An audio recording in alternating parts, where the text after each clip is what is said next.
Hey guys, how is it going? Olisy here with another FIFA 21 video. Hope you're all well. Thank you for being here today. Your support on the channel is very much appreciated. Be sure to sit back, relax, get the popcorn out. I've got a highlight reel for you today. We only managed to squeeze in 17 games this weekend on the weekend league, but we won all 17 undefeated. Me and my wife are expecting our second child next week, so I did get an awful lot of time to play all 30 games, but did manage to win all 17 that we did play. So I'm just going to be taking you through that weekend journey, talking to you about player understanding, analysis, analysing weaknesses, and how to adjust your game to your opponent in order to get more wins on FUT Champs. So I just want to firstly start by talking about the meta, because it's always a hot topic in terms of the community. What's the meta? How can I win? And I would say that the way that we play is very meta negative. Now, what I mean by that is that I take my time to understand the meta, and instead of playing into the meta to make my gameplay stronger, I understand it, I dissect it, and then use its weaknesses to my advantage. So I'm going to be showing you how we do that and taking you through the gameplay in the background in order to prove that even more so with our different variety of attacking options to us. So I think what first and foremost we need to talk about in terms of FIFA is how to have fun, how to enjoy the game. I want you, of course, you want to play your style. You don't just want someone to tell you how to play. You know, this whole idea of meta. You want to be able to force your game plan onto someone else, make them adjust accordingly, so you can really have fun in the game and win. Because obviously, ultimately, winning is fun to do. No one enjoys losing, especially in a competitive game where there's rewards outcome based on wins. You want to be able to have fun and win games. So how do you find the balance between the two? Well, the first thing you need to do is understand the meta. You know, you're seeing a large surgence of certain players, like we've seen. Well, actually, we've seen that over a long period of time, really, with Gomez and Varane. But even more so now with certain SBC cards. End of an era Rooney, the team of the years, fast strikers like Ronaldo and Dybala and Neymar and Mbappe. So you can't be naive to it to play your style. You need to be aware of it, and you need to be able to have a counter in your pocket. You need to be able to adjust your game plan accordingly. So that means you can counter it and then force your game plan on the opponent. So it all starts off from the formation understanding. You know, really look at your opponent's formation. Pause the game if you're not able to do it in the pre-game lobby, or you can't tell once you're playing the game how it's played out, what formation they're playing. But pause the game and look at their formation. Identify the weaknesses. You know, it's easy for me to say because I've been through every single formation in the game. I do formation guides on this channel anyway, so I'm able to understand the strengths and weaknesses of most formations. Obviously, there's a couple of obscure ones which you don't see very often due to very glaring weaknesses. People steer clear of them. Tends to be the three at the back ones, especially anything that isn't the 3-5-2 where you haven't got the two centre defensive mids to protect the back line. But every formation has a weakness firstly. Secondly, you need to understand the player selection within that formation. So let's take the 4-1-2-1-2 narrow, for example. Actually, let's take the 5-3-2 because that's actually the most prevalent formation you've seen at the moment. They've got two central strikers up front. They've got three central midfielders, and they've got no natural width unless they bring defenders out from the back and a left wing back and a right wing back. So in theory, you should be able to dominate the midfield, isolate their strikers with a lot of depth by forcing your defence forward to squeeze the midfield and prevent them from finding balls in behind. Because ultimately, that's what they're going to look for. They can have two quick strikers, a couple of attacking midfielders in the choice of those three central midfielders. So stop it at the source. High depth ensures that we can squeeze that midfield, prevent them from getting out and finding balls in behind. Another counter to that would be having fast centre backs. The trouble is nowadays, with the way that the game's progressed, strikers' skill curve, should I say, is getting much higher than defenders. You know, we're not seeing as many high-level defensive cards as we are seeing really high, top-quality attacking cards. So defending is becoming increasingly difficult. You can't really stop certain plays in the game once they've already started, if you understand what I mean. If your opponent has a cam who's got space and time in behind, and their striker has made a run in behind, if they play that through ball, 9 times out of 10 it's getting to the striker. You need to stop it at the source. You know, so with the 3-5-2, push the depth up high, squeeze the midfield, really man mark, don't allow them to get out from the midfield, and then push your wingers to ping back their left wing back and right wing back to stop them getting forward. So that if they do get forward, you can counter in behind and really counter against their five at the back by forcing them to be pinned back. And so if they choose to come out, even though they don't respect your wing play, you'll get a good opportunity to score by being able to cross the ball into the box or attack the byline, cut inside and look for an easy pass in behind. So that's just a quick rundown of how you would analyze a formation. Secondly, with any formation, you need to be able to, oh, by the way, I'm just going to stop for a moment. Make sure you have a free kick in your arsenal.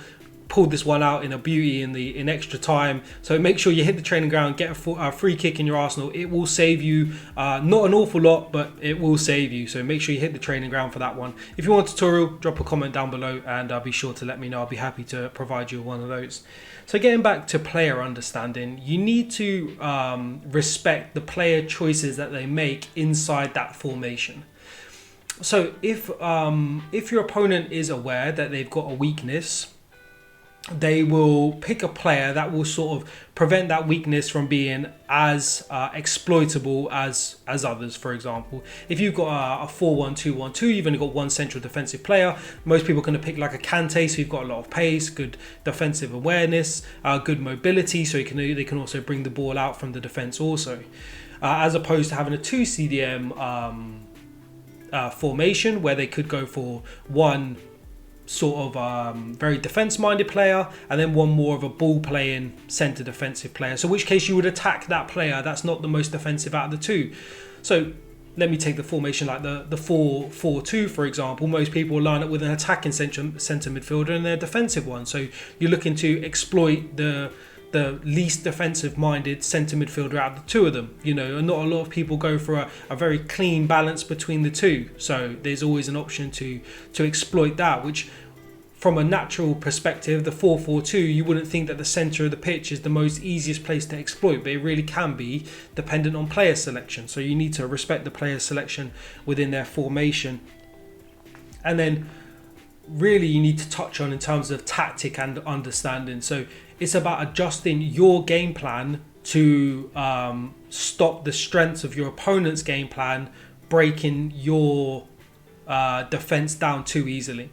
So for example, we don't play with three very quick defenders. We've got Boateng and David Alaba, so they've got about 80 pace, so we are susceptible to balls in behind. So we play on 7 depth to make sure that we can squeeze the midfield. We've got 2 CDMs who are cut passing lanes to prevent our opponent from finding the balls in behind.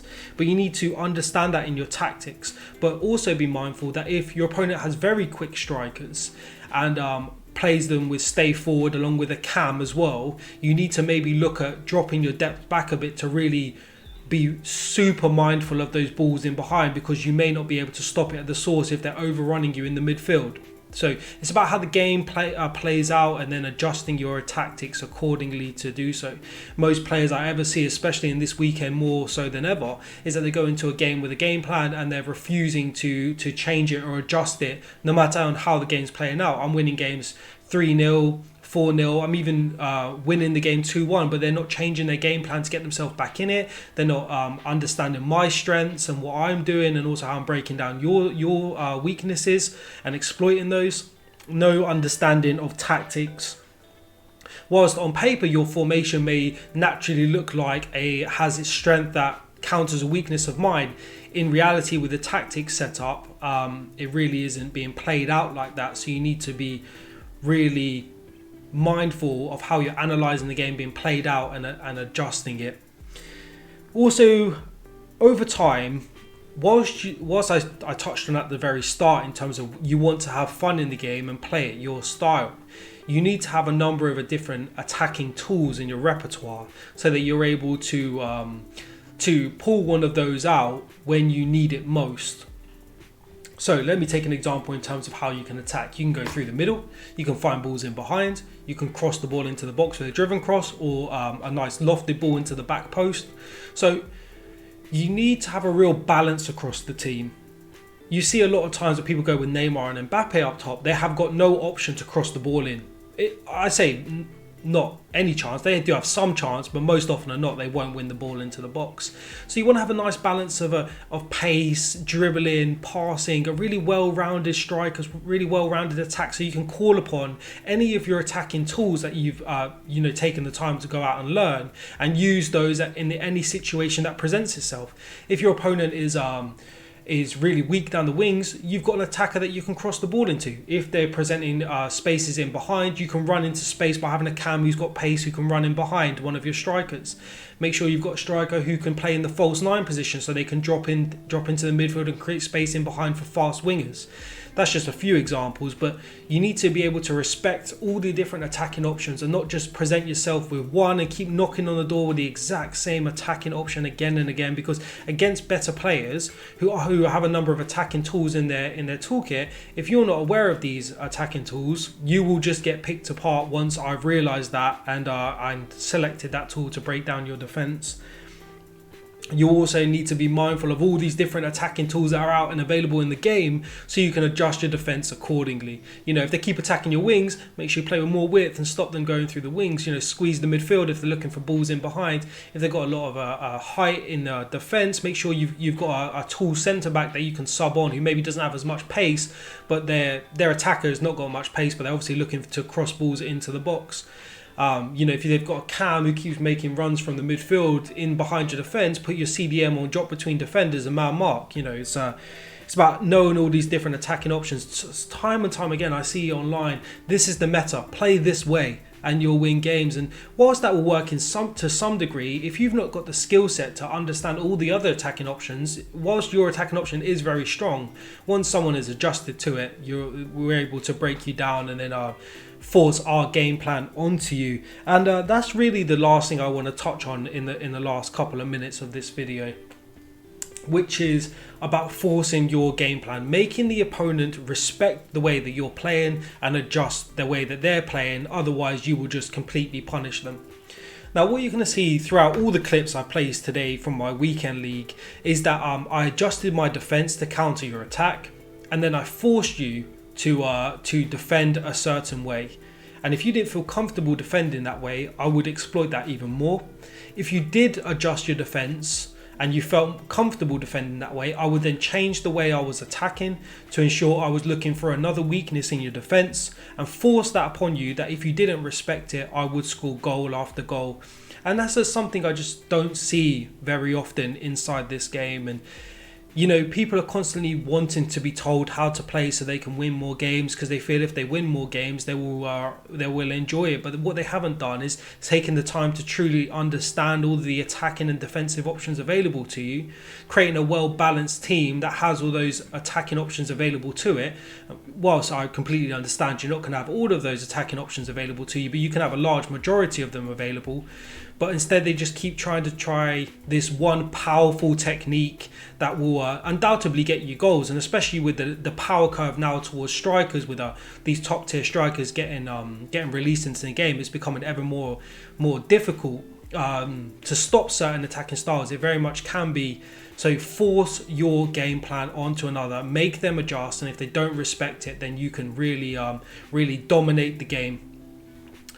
So I hope you've enjoyed the video today, guys. I'm just going to take the last minute of it to show you my tactics and instructions and all of that great stuff. Just quickly walk you through it in terms of our game plan so that you can have an understanding of how we're able to score all of these different goals. We play with the 5-3-2, which actually in game is the 3-5-2. It's just for chemistry purposes. We line up 5-3-2. So what you're going to see is we play with the long ball offensive style, which means our players are making runs in behind automatically. Lots of players in the box, so that's an option available to us. High depth to squeeze the midfield to stop them finding balls in behind, and a balanced defensive style so we don't overcommit on the press. The 3-5-2 is how we line up in game. Lots of great ball playing defenders. Really well balanced team across, nice pacey cam, lots of speed and power down the wings, but they can also defend and score goals as needed. Our strikers are tall, powerful, but clinical finishers inside the box. Lewandowski plays that false 9 position to drop in behind, but just understand that we understand all of the different attacking options available to us, so we can adjust any of this as necessary in game. So yeah, just a couple of examples here for you today, guys. I hope you enjoyed today's video. Be sure to drop a comment down below and let me know what you would like to see in the future. But as always, guys, have a great day and I will see you next time.